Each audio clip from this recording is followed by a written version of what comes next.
జై శ్రీమన్నారాయణ.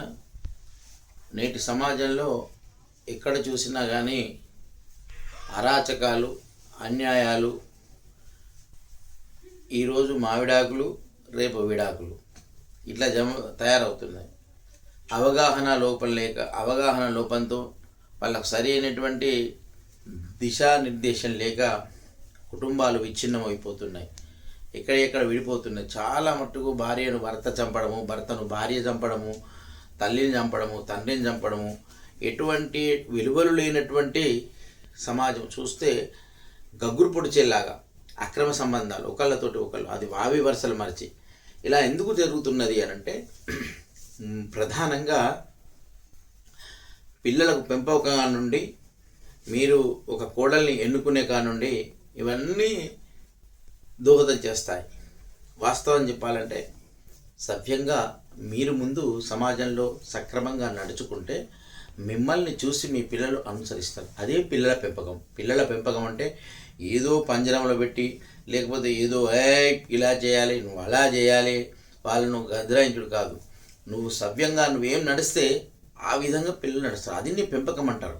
నువ్వు అబద్ధం ఆడకుండా, ధర్మం తప్పకుండా, నువ్వు నిజాయితీగా, దుర్గుణాలకు అలవడకుండా, నీలోపల నిజాయితీ, సమాజ సేవ, పరోపకారం, ఇవన్నీ ఫస్ట్ మీ ఇంట్లో భార్యాభర్తలకు ఉంటే మీ పిల్లలకు అలవడతాయి. అలా మనకేమో ఉండవు, వాళ్ళకేం చెప్తాను, వాళ్ళకేడొస్తాయి విలువలు రావు. మనం ఒక కంపెనీ పెట్టినాము, ఒక కారును తయారు చేస్తున్నాం. కారు నాణ్యత ఉండట్లేదు, బ్రేకులు పడతలేవు, స్టీరింగ్ తిరుగుతలేదు, అవి ఏవి టైర్లు ఊగుతున్నాయి. అన్ని కారణం ఎవరు? ఆ కారు తయారు చేసిన వాందే తప్ప ఆ కారుది మాత్రం కాదు. ఈరోజు పిల్లలకు ఇలాంటి విలువలు లేవు అంటే ఖచ్చితంగా 100% తల్లిదండ్రులే బాధ్యత వహించాల్సి ఉంటుంది. అపురూపంగా, అతి గారాభంగా, సున్నితంగా వాళ్ళని ఏమనకుండా ఎట్లా పెంచుతున్నారంటే నిజంగా ఒక్కొక్కసారి చూస్తే చాలా బాధేస్తుంది. చిన్నప్పటి నుండే పిల్లలకి కనీస విలువలు తెలవాలి. పెద్దలను గౌరవించడం, ఎవరికైనా ఇప్పుడు ఎంతమంది పిల్లలు కాళ్ళు తగ్గితే ఆడ ఎవ్వరు నమస్కరించడం లేదు, అసలు వాళ్ళకి తెలీదు. వారి లేచిందంటే వారి బట్టలు వాళ్ళు మడత పెట్టుకోవడము, వాళ్ళు తిన్న ప్లేట్ పక్కకు పెట్టుకోవడము, లేదా ఇంట్లో చిన్న చిన్న పనులు ఊడవడము, తుడవడము, అన్నీ కూడా పనులు నేర్పించాలి వాళ్ళకు. ప్రతి ఒక్కదాన్ని కూడా వాళ్ళకు గౌరవంగా ఉండేటట్టు, ప్రతి వాళ్ళను గౌరవించే విధంగా. ఆవు తోక నూపాలి, కానీ తోక ఆవు నూపినట్టు ఈరోజు పిల్లలు ఆవు తోక లాంటి వాళ్ళు ఆవులను నూపుతున్నారు. దీనికి కూడా కారణం ఎక్కడ అవుతున్నదంటే ఆడవాళ్ళే. చాలామంది వీళ్ళు భార్యలను భర్తలను భయపెట్టించి భర్తల గ్రిప్పులకు తీసుకొని ఆ పిల్లల్ని ఏమనకుండా చేసి వీళ్ళే అజమాయి చేస్తే తల్లులే తప్ప పిల్లలు తండ్రి ఏమనడు. అనకుండా వాడికి కొంచెం కూడా భయము, భక్తి, వాటికి ఎటువంటి విలువలు లేకుండా సమాజం మీదకి వదిలిపెడితే వాడు ఒక అమ్మాయిని టీచింగ్ చేయడము, కాలేజీకి పోయిందంటే ఒక పిల్లవాడే ఇంకొక పిల్లవాడిని దాన్ని ఏమంటారు, ర్యాగింగ్, విచక్షణారహితం కొడుతున్నారు. సవ్యంగా పెంచిన పిల్లవాడు ఎవడు కూడా ఇలా చేయడు. మీ పెంపకం చాలా చాలా చాలా దరిద్రంగా ఉంటేనే మీ పిల్లలు సమాజంలో నికృష్టమైనటువంటి చేష్టలు చేస్తున్నారు. ఇది వాస్తవం. ఇది అలా ఎవ్వరు ఆ పిల్లవాడిని లోపం ఉందంటే వాడు ఇక్కడ చంద్రమండలంలో లేకపోతే సూర్యమండలం మీద పుట్టి ఇక్కడ భూమి మీద పడుతున్నాడా? మరి పిల్లవాడికి సమయమైన గుణాలు లేవంటే పక్కింటి వాళ్ళని అడగాల. బాధ్యులు ఎవరు? తల్లిదండ్రులే. దీనికి ఇంకొక కారణం ఏంటంటే, కొందరికి బాధ అనిపించవచ్చు, కోపం రావచ్చు, కానీ వాస్తవం చెప్పడం నా విధి. అందులో ఎంతమందికి ఇది మీరు రిసీవ్ చేసుకుంటారో, ఎంతమంది చేస్తారో నాకు సంబంధం లేదు, కానీ నేను చెప్పాల్సిన వాస్తవాలు అయితే చెప్తాను. కొన్ని ఇండ్లు ఉంటాయి మన కాలనీలో చూసుకుంటే. ఆ ఒక్కొక్క ఇంట్లో కొందరు జీవిస్తూ ఉంటారు, ఈ ఇంట్లో కొందరు, ఆ ఇంట్లో కొందరు, కొన్ని కుటుంబాలు. అయితే ఆ కుటుంబాలు ఇప్పుడు ఏమవుతుందంటే, మున్పు పాత రోజుల్లో ఉమ్మడి కుటుంబం ఉండే, పెద్దవాళ్ళు, అమ్మ, నానమ్మ, తాతయ్య వీళ్ళంతా ఉండి మనకు కొన్ని విలువలు నేర్పించేవాళ్ళు. వాళ్ళు ఒక సవ్యమైనటువంటి విధానం మనకు చెప్పేవాళ్ళు. ఇప్పుడు ఆ ఉమ్మడి కుటుంబాలన్నీ అసలు ఆవిరైపోయినాయి. ఉమ్మడి వాళ్ళు లేవు, ఎవరికి వారే పెళ్ళిద్దరు, స్వార్థము, అపార్థము, అహంకారము, ఇవన్నీ పేరిపోయి కుటుంబాలు విచ్ఛిన్నమై వాళ్ళకు చెప్పేవాళ్ళు లేక ఈ విధంగా తయారవుతున్నాయి. దానికి కూడా కారణం ఏంటంటే మన మొదటి నుండి మనం ఇచ్చినటువంటి విధానం పెంపక లోపం వల్ల. ఇప్పుడు ఉదాహరణకు చెప్పాను కదా, ఒక ఇంట్లో ఒక ఇంట్లో ఒక కుటుంబం ఉంటుంది, అందులో ఒక నాగుపాము ఉంటుంది, కోబ్రా. అది మంచి కోబ్రా. ఏమంటుందంటే, ఎవరైనా నేను చెప్పినట్టు వినకుండా, ఎవరైతే పద్ధతి ప్రకారము విలువలతో నడుచుకోరో, ఎవరైతే మానవత్వం లేకుండా జీవిస్తారో, మానవత్వం అంటే ప్రేమ, దయ, జాలి, కరుణ, పెద్దల పట్ల, భగవంతుని పట్ల భక్తి, శ్రద్ధ, గౌరవం, ఇవి ఉంటే మానవత్వం. రాక్షసత్వం అంటే ఒకరిని హింసించడము, ఏడవడము, బాధ పెట్టడము, అనుకున్నది సాధించడము, ఏదంటే అది కావాలనుకోవడం, ఇది రాక్షసత్వం.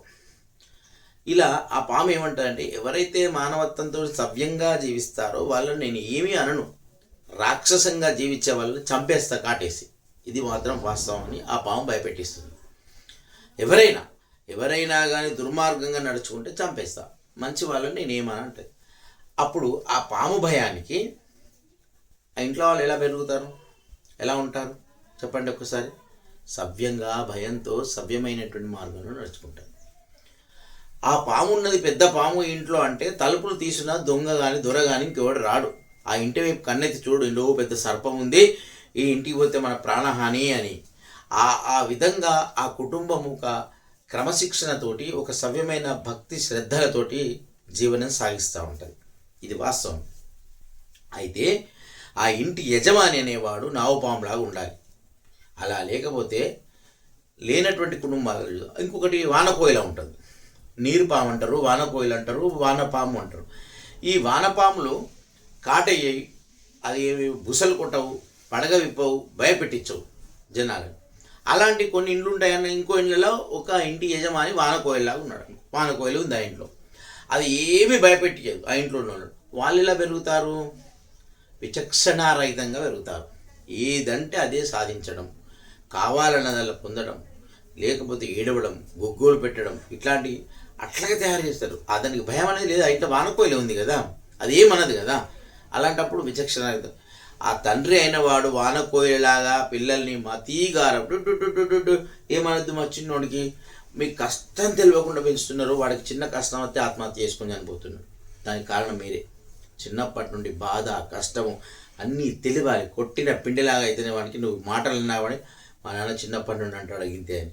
అలా తెలియకుండా ఒక్క మాట అనకుండా వాళ్ళకు అసలు ఏమనకుండా చేస్తే, ఇక చిన్నది ఒక 10th ఫెయిల్ అయితే, ఇంటర్లో ఫెయిల్ అయితే, ఫోన్ కొనియకపోతే, బండి కొనియకపోతే, వాడు అనుకున్నది లభ్యం కాకపోతే ఆత్మహత్య చేసుకుని, ఎవరితో అమ్మాయిని ప్రేమిస్తాడు, అది రాకపోతే, అది ఒప్పుకోకపోతే చనిపోతాడు. ఒక్కకపోతే 100 మందిని చేసుకోవచ్చు.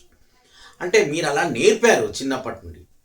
ఒక తెల్ల కాగితం మీద అందమైనటువంటి బొమ్మ వేస్తే దాన్ని ప్రేమ కట్టుకొని మనం పెట్టుకోవచ్చు.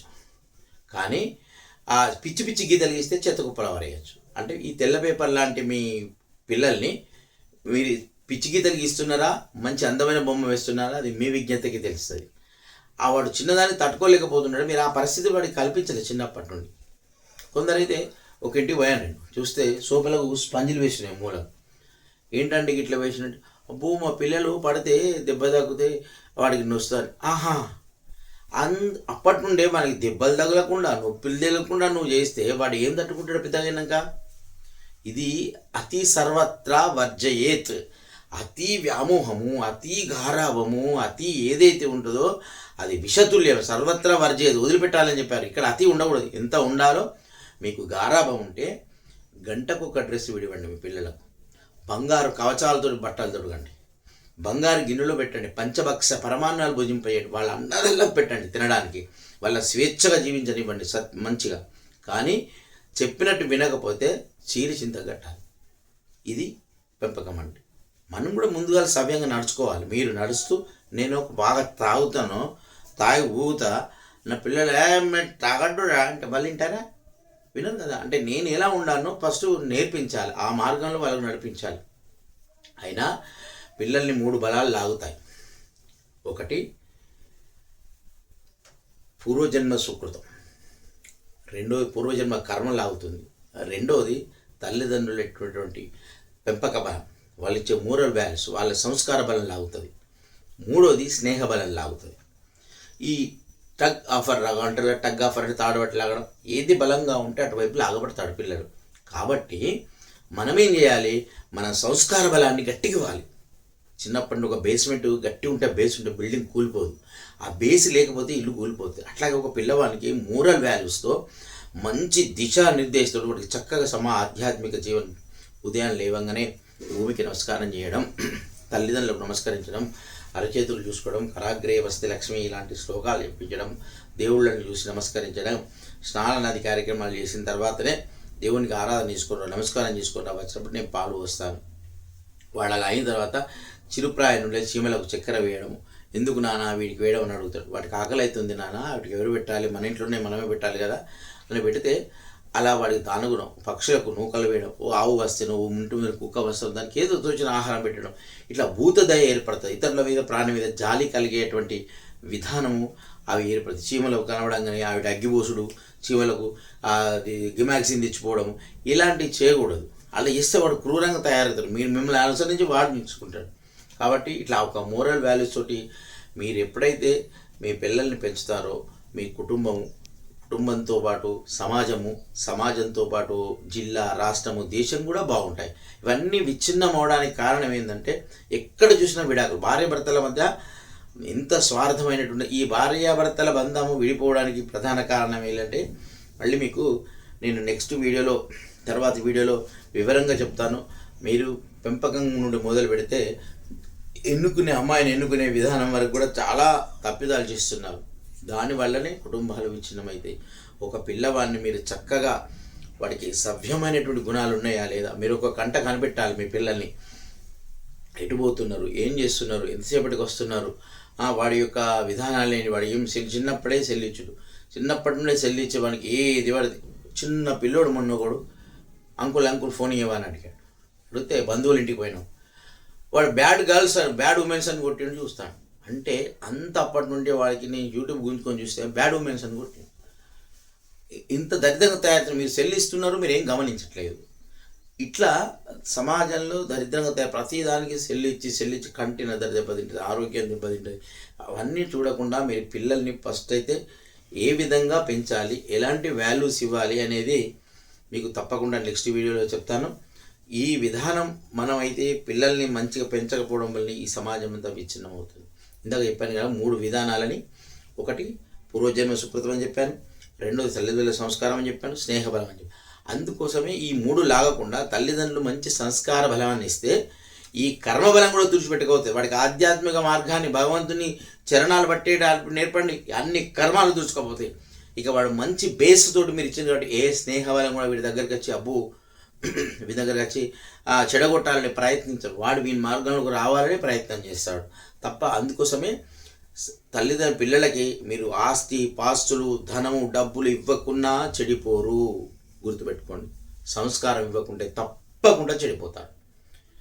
మంచి సంస్కారం అయితే మీరు ఇవ్వకుంటే చెడిపోతారు తప్ప ధనము ఆస్తులు ఇవ్వకుంటే చెడిపోరు. వాళ్ళు ఎలాగో సంపాదించుకోగలుగుతాడు. వాడికి రోడ్డు మీద పడేసినా కానీ వాడు సంపాదించుకోగలుగుతాడు వాడికి మంచి సంస్కారం ఇస్తే. ఈ 3 సంస్కార బలాలు లాగుతాయి. కాబట్టి చిరుప్రాయం నుండే పిల్లలకి అతి గారాబం లేకుండా వాడి మంచిగా పెంచడం అలవర్చుకోండి. ఒక తీగ వెళ్తున్నది అంటే దానికి ఒక పందిరి వేసి నీ ఆధీనంలో నీ హ్యాండ్వేర్లో నీ దగ్గర ఉండాలి. కరెంటు తీగ కళ్ళుకుంటున్నది పోతుంటే చూసుకుంటా సంతోషపడి పోతే చివరికి అక్కడ కాత కాసిన తర్వాత గుంజితే తెగన పోతుంది కానీ రాదు. అట్లాగే మన పిల్లల్ని మన ఆధీనంలో మనం చెప్పినట్టుగా మొక్కై వంగంది మానై వంగందని ఎందుకు చెప్పారు? ఇప్పుడు చిన్నప్పుడే వింటలేడు వాడు, పెద్దగానికి ఎందుకు వింటాడు? ఏది ఇవ్వకుండా కింద బొరలడము, ఏడవడము, మీద ఉమ్మేయడము, నానా రకాల బూతులు మాట్లాడము, మాట్లాడుతూ ఉంటే మీరు ఆనందించడము, కొడుతూ ఉంటే అబ్బా ఒక్కటి కొడితే మావాడు 4 కొడతాడు. ఈ రకంగా మీరు ఆ పైశాచిక ఆనందాన్ని అనుభవించి వాళ్ళను క్రూరులుగా తయారు చేస్తున్నారు. ఇటు అమ్మాయిల్ని అబ్బాయిలు చేస్తే వాళ్ళకి విలువలు లేకుండా పెళ్లి కాగానే మొన్నే ఒక ఆయన చేడుస్తున్నాడు. నిన్ననే వచ్చి పెళ్ళై 1 నెల రోజులు అయిందట, విడిపోయిందట. కౌన్సిలింగ్ చేస్తాను నేనని చెప్పాను. అంటే ఎందుకు విడిపోయారు, ఏంది సంబంధం అంటే ఇలాంటి వ్యవస్థలు చాలా చాలా ఉంటున్నాయి. ఎక్కడ చూసినా లేకపోతే చంపేయడం, ఇవన్నీ ఎందుకు ఉంటున్నాయి అంటే మీ పెంపకం లోపమే. కాబట్టి పిల్లల్ని సవ్యంగా పెంచితే సమాజము కుటుంబం అన్నీ బాగుంటాయి. జై శ్రీమన్నారాయణ. మళ్ళీ విషయాలు ఎలా పెంచాలి అనే విషయాలు మళ్ళీ నెక్స్ట్ వీడియోలో చెప్తాను.